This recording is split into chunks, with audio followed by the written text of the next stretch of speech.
welcome you all to our next edition, fourth edition of International Interdisciplinary Boredom Conference.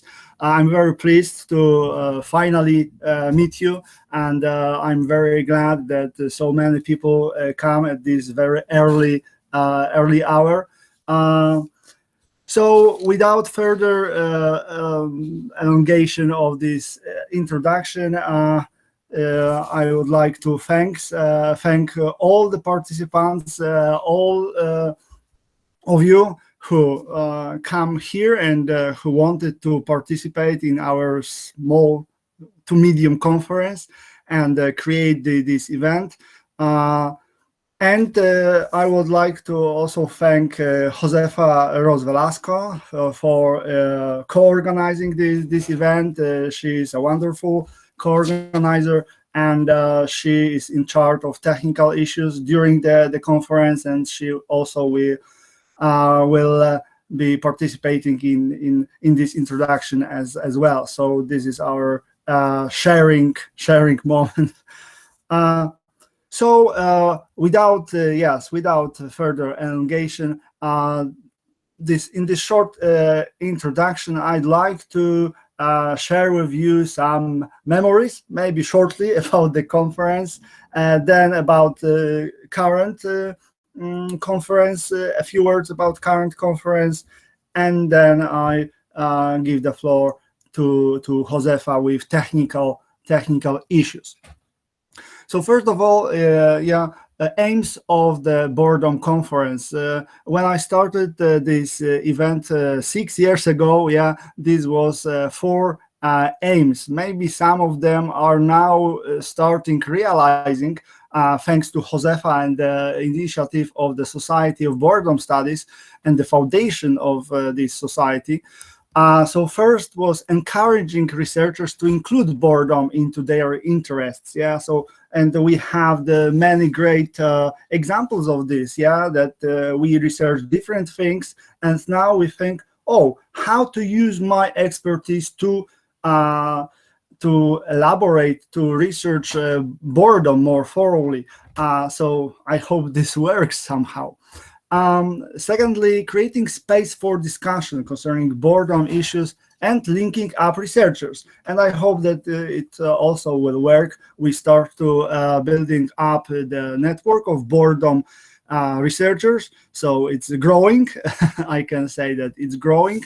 And for our discussions, we have the special open discussion at the end of the conference. But I hope for the fruitful conversations after each and every presentation. Next, developing frames of scientific thinking about boredom, because we know that how people perceive boredom, like non-boredom researcher, like normal people outside the academia, is somehow different than how we think about boredom. So maybe this is highly important to discuss and to have this scientific framework, mindset even, to think about boredom.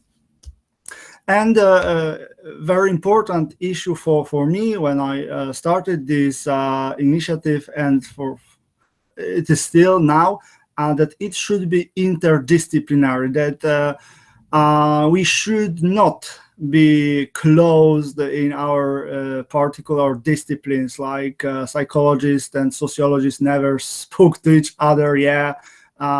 We supposedly in war, and the same thing with many other disciplines. So maybe we should rather gather our forces instead of just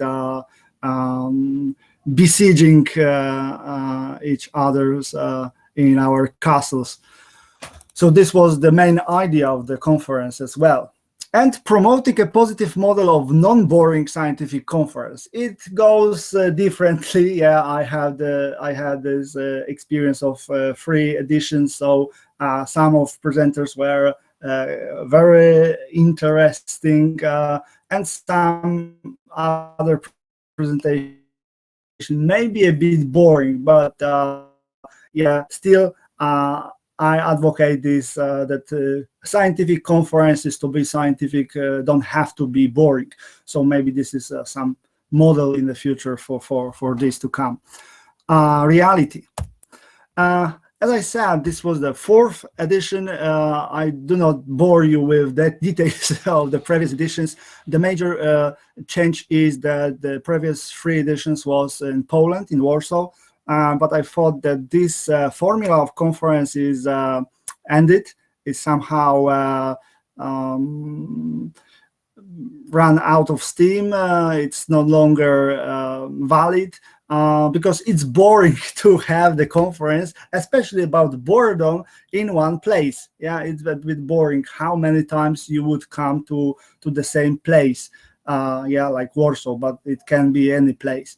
And the second thing is that the conference was each year, and now we think with Josefa to have a conference each 2 years. And that the official organizer of the conference will be the Society of Boredom Studies.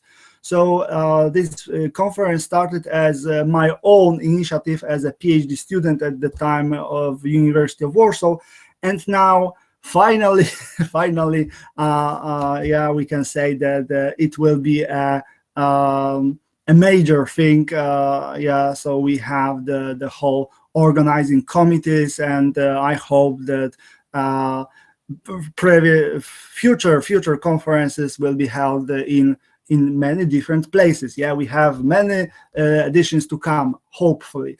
So there will be, I hope, non-boring events in different places with many wonderful boredom researchers, and that our network, thanks to this conference, will be somehow growing. So about further editions, I collected active participants. So you see, this is not the big conference, and this never meant to be the big conference. Big conferences are boring by the definition. So this is rather small to medium conference, but maybe it will be a bit growing. Yeah, we normally had 2 days of conference this year. Because this conference is online, we have 3 days. Yeah, so maybe it will not be so challenging to have 3 days of conferencing when it is online. Yeah, it would be highly challenging with the offline conference, the normal conference, but in this formula, maybe this will not be so challenging. Yeah, there are some photographs. I'm happy that each edition we have new participants, but I also cherished all those who come back, like Weinand or like Professor Isabella Wagner or several other people. So I'm very glad to see both these kinds of participants. About previous guests, maybe this is somehow interesting information. We have several major figures, as we can say. For example, Leanne Maynard from Augusta University, the author of Beautiful Boredom, Idleness and Feminine Self-Realization in the Victorian Novel. Very interesting, very positive person, very interesting book. I highly recommend such achievements, such boredom researchers. Jeffrey Auerbach from California State University, and he, after the conference, published a book about imperial boredom. He is a historian and dealing with 19th century British colonialism. So, as Jeffrey said to me once, that this very conference was the inspiration and motivation to start and finish this book. So maybe there are some contributions of conference to boredom studies.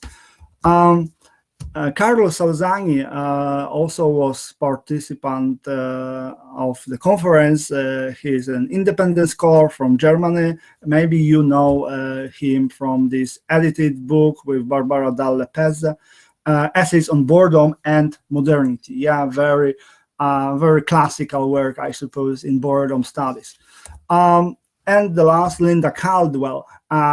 She was a very positive and very energetic person from Penn State University. She researched leisure boredom and adolescent boredom with many collaborators from all over the world, but majorly from South Africa. So wonderful work, many interesting papers if you are interested in leisure kind of boredom. And also Erik Ringmar was our keynote speaker from Lund University. He's an author of 3 pieces, very important pieces on boredom with your customers about modernity, boredom, and war. I suppose this is also classical work for boredom studies. And he also contributed in 2 collected volumes, Boredom Studies Reader. As I suppose this is also a classic in boredom studies, and Boredom is in Your Mind. Yeah, this is a newer book in the process of becoming classical for, I hope, hopefully. Yeah, and the conference have some, maybe not major, but some press coverage. Especially, I'm proud of the nature thing. Yeah, there is a mention of conference in the paper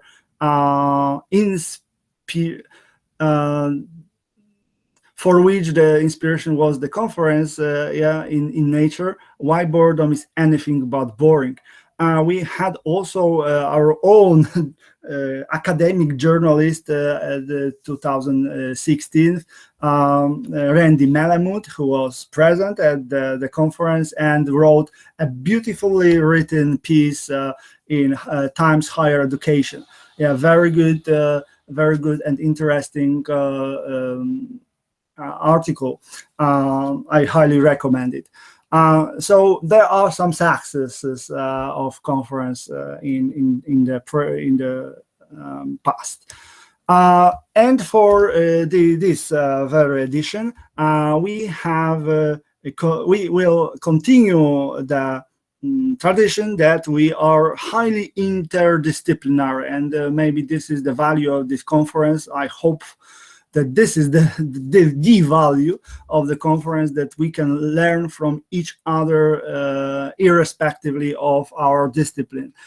So we have 2 panels of philosophy, 2 of psychology, sociology, literature, education, architecture, and 1 open panel. We also are open for new out-of-the-box propositions, not in these strict disciplinary boxes. And we also have 4 magnificent keynote speakers.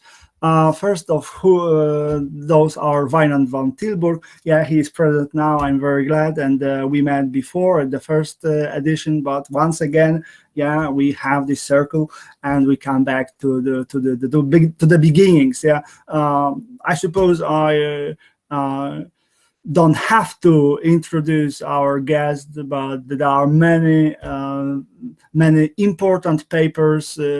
The majority of them with Erik Igu.